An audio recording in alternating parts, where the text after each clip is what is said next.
This is number 19 in lesson 4-6, where we're asked to solve the equation, and we have a rational expression equal to another rational expression.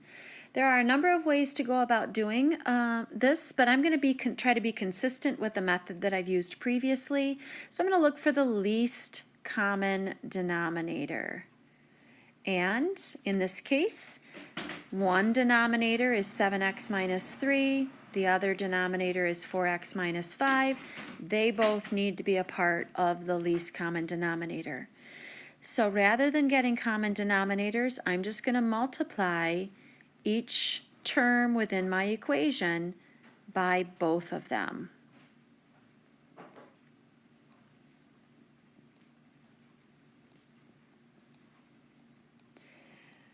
And what's going to happen, like in the other previous questions, we're going to find that the 7x minus 3 over 7x minus 3 cancels on the left, and the 4x minus 5 over 4x minus 5 cancels on the right.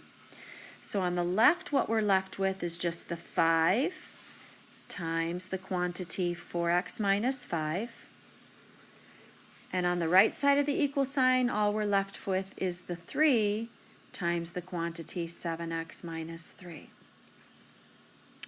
So next, of course, we're going to need to get rid of those parentheses. So we're going to distribute. 5 times 4x is 20x, and 5 times negative 5 is negative 25. On the right, 3 times 7x is 21x, and 3 times negative 3 is negative 9. Now we want to collect all of our x's on one side of the equal sign. I'll bring the smaller one over with the bigger one.